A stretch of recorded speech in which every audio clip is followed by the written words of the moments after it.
Aux dernières lueurs de la nuit, la journée des artilleurs commence déjà et très tôt. Nous sommes au camp général Muntaga Diallo. Ici, plus qu'une note de musique, la fanfare sonne l'heure du réveil pour les militaires.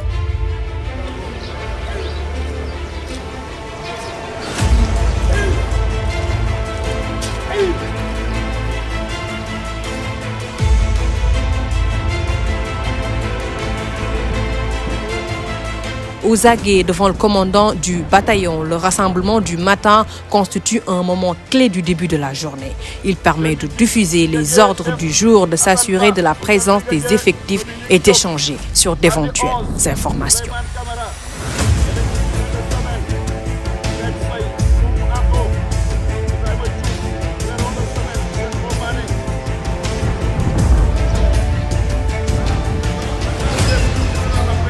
Étape terminée, les militaires rendent hommage à ce qu'il y a de plus sacré chez eux, le drapeau national.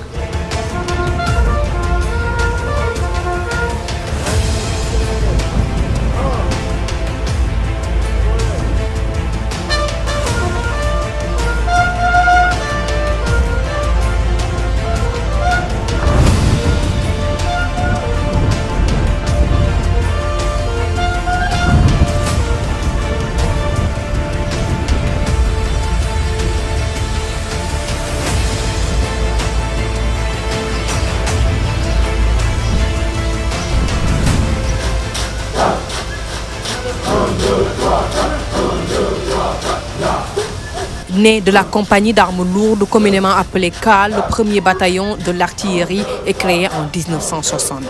Initialement implanté au camp Ladjor, la CAL fut successivement transférée au camp Arsenal la même année au mois de décembre. Puis au camp Faidherbe en mai 1970, avant d'être déplacé à nouveau au camp des Mamelles en 1975. Depuis sa création, le bataillon a été commandé par 20 officiers supérieurs, dont le premier fut le lieutenant-colonel Pierre Faye. L'artillerie a pour rôle de contribuer par le feu à la réalisation des objectifs opérationnels. Donc pour cela, nous disposons de canons, que ce soit pour la partie solaire ou bien pour la partie sol-sol. Donc pour faire notre mission, qu'il s'agit d'appuyer les unités au contact par le feu, nous pouvons donc soit aider à détruire l'ennemi ou bien aider à défendre les amis. Donc pour cela, nous sommes organisés de manière très duale. Donc nous pouvons nous organiser en moyen de l'avant et en moyen de l'arrière. Donc les moyens de l'avant vont nous servir à acquérir les objectifs et les moyens de l'arrière vont servir à traiter ces objectifs. Donc en termes de composantes, la composante solaire, elle permet de défendre les unités au sol par rapport à la menace aérienne. En plus d'être une arme de combat, l'artillerie est aussi un outil de renseignement. Donc grâce à tous ces moyens d'observation, nous sommes capables d'apporter au chef interarmes des renseignements nécessaires à sa prise de décision. L'artillerie, désignée comme l'ensemble des armes lourdes, est capable de changer le plan initial de l'ennemi. Cette unité de réserve générale est en soutien aux unités d'infanterie en zone de combat, notamment les commandos et les parachutistes. La montée en puissance de l'artillerie sénégalaise a été vraiment liée au contexte opérationnel. D'abord, nos premiers engagements donc des années 70 vers les années 80 ont été liés aux besoins opérationnels du moment. C'est ainsi que les 40 mm ont été déployés dans l'opération Fort de Gaba 6 mois après leur acquisition. Donc une montée en puissance très en parallèle avec les besoins du contexte opérationnel. Ensuite, l'engagement en Casamance a été marqué par des besoins, donc de disposer de moyens supplémentaires. Et lors de l'opération Gabou, nous avons acquis donc les 155 qui ont fait là-bas leur première intervention. Depuis, nous avons acquis de nouveaux matériels très modernes. Donc depuis 2022, nous avons eu l'honneur vraiment et le privilège d'avoir été la première unité de réserve générale à être dupliquée. Donc à l'instar de nos autres camarades, donc des unités de réserve générale, nous avons été dupliqués. Ceci montre tout l'intérêt que le commandement porte à cette spécialité. Donc nous avons occupé d'abord le camp de Louga où nous avons partagé cette caserne avec le 22e bataillon de reconnaissance et d'appui. Et nous avons rejoint depuis quelques semaines le camp de Koungheul. Donc avec 2 bataillons d'artillerie, l'armée sénégalaise dispose de 2 puissances de feu différentes. Au camp des artilleurs, la journée est marquée par des cours de formation.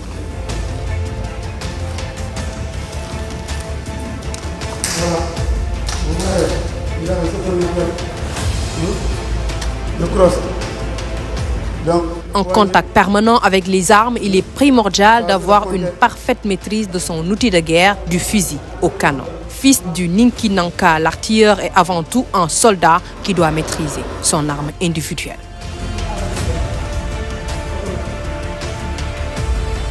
Malgré la fatigue perceptible sur les visages, les jeunes canonniers restent concentrés. Ce matin, ils apprennent à connaître les spécificités du M16.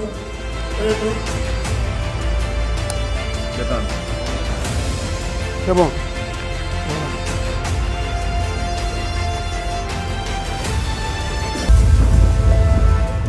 Autre lieu, un autre cours, cette fois-ci axé sur le canon 105 LG1. Moderne avec sa légèreté et sa cadence de tir inégalée, ce canon peut être mis en batterie en moins de 30 secondes par un équipage de 5 artilleurs pour tirer 12 coups à la minute. Pour une manipulation réussie de cette arme réputée pour ce bataillon, tout est passé au crible.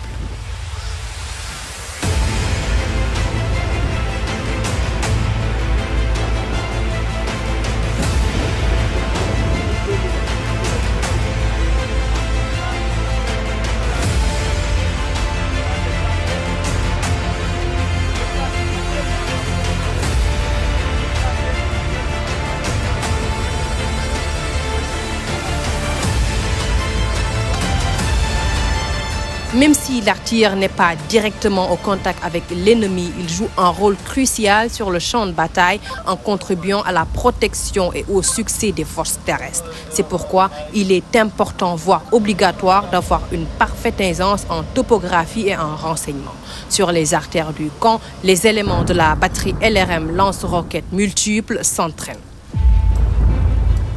Comme sur un théâtre d'opération, l'équipe de reconnaissance topographique vient toujours en premier. Soumise à un exercice de calcul de précision, elle a pour mission d'étudier et d'établir la position de la batterie en fonction de celle de l'ennemi. Aussitôt terminée, elle envoie un message à l'officier de tir, ainsi les jalonneurs prennent le relais pour le positionnement des pièces.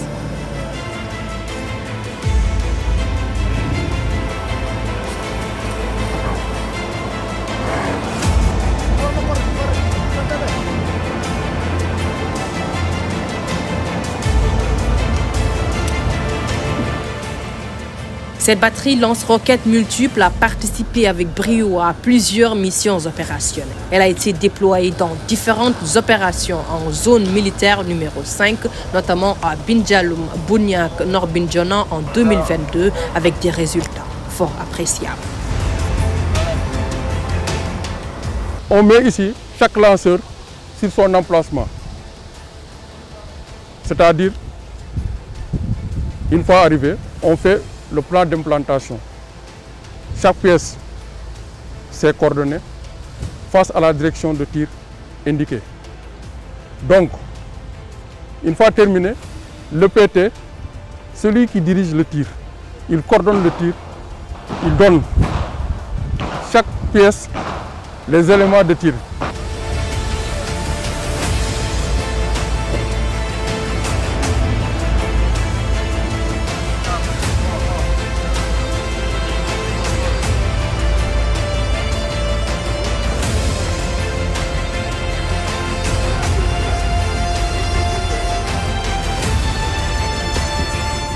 Au bataillon de l'artillerie, la protection n'est pas que terrestre. La composante sol-air est dédiée à la protection anti-aérienne.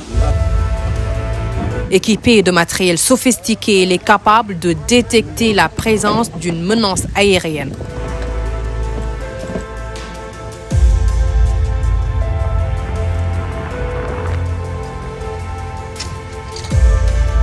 C'est avec une parfaite harmonie qu'ils arrivent à neutraliser le belligérant.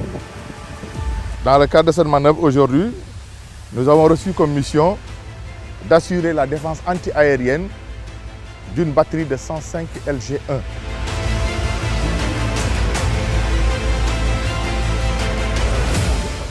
Le long des allées menant vers le musée du bataillon, des jeunes canonniers qui passent leurs examens de formation de qualification d'armes pour devenir des canonniers, servants ou tireurs campent le décor.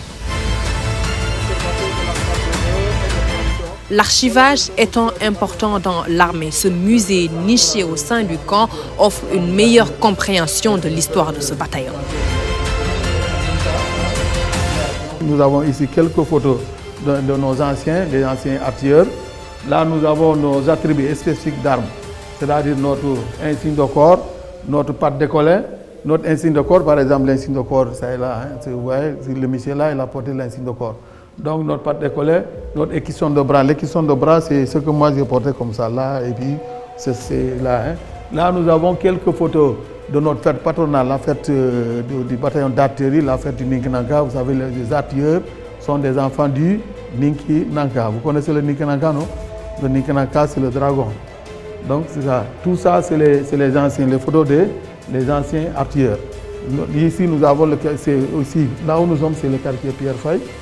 Bon, là, c'est avant la création du 2e bataillon d'artillerie, on était avec 7 compagnies. Donc, de chez nous, les compagnies s'appellent batterie. Donc, chaque compagnie est sa fognon et sa devise. Donc, ça, en sortant, tout le monde sait que ça, quand on voit ça, en sortant, tout le monde sait que ça, c'est telle compagnie. Hein? Donc, sa devise est là, par exemple. Chaque compagnie, il est là avec sa devise. Donc, nous avons ici, ça, c'est l'exemple d'un canot de la 105 ASM2. Ça, c'est un canot historique pour nous. Par la suite, je vais vous montrer pourquoi le canot-là est historique.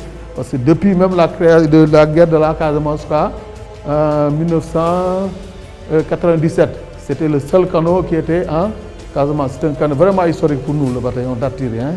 Nous avons ici le général de corps d'armée Mbaïsié. Donc, ce n'est pas parce qu'il est Semga qu'il est là. Hein. C'est parce que de l'histoire de l'artillerie, c'est lui le premier à être Semga. Donc nous avons ici le général de division Mountaga Diallo.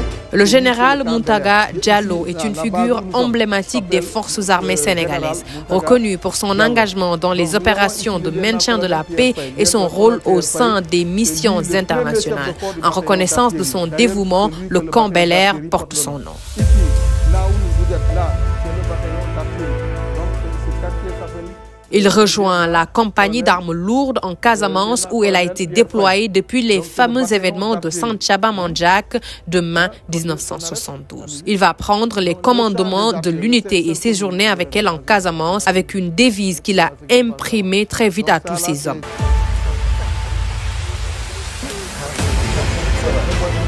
Incorporé dans les armées en 1981 après sa formation à Dakar-Bango, l'ancien jargon utilisé pour qualifier les doyens dans les forces armées fut affecté au bataillon de l'artillerie en 1982. Doyen à la retraite, il a servi 32 ans au bataillon d'artillerie. Le regard dans le rétroviseur, il a encore bonne mémoire des multiples faits d'armes à l'actif de ce bataillon.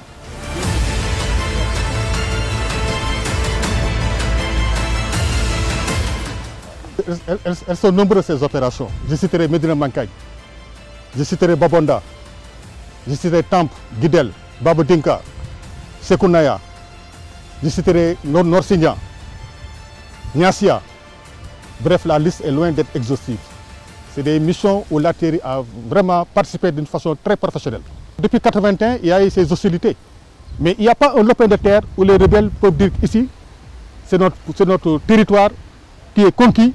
Et l'armée sénégalaise ne peut pas venir ici.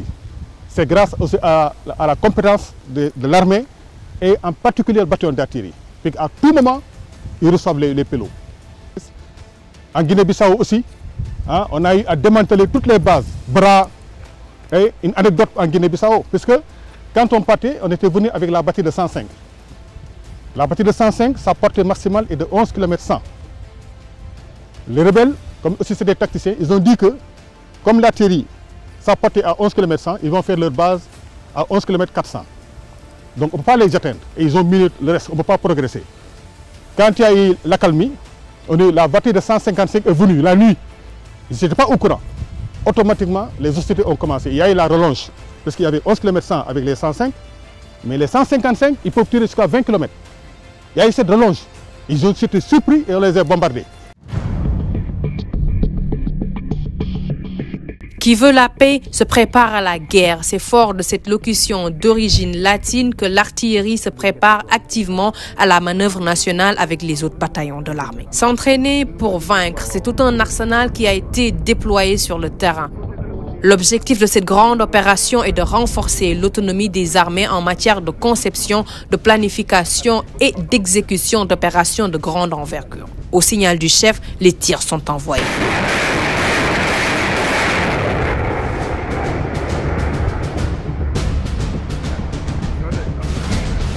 Plus loin, place à la batterie 155. Avec une portée estimée à 24 km, cette batterie a une cadence de tir estimée à 6 coups par minute. Avec son slogan « Dole Yemul », ce matériel obtenu durant la deuxième phase de montée en puissance du bataillon a été partie prenante de plusieurs opérations internes.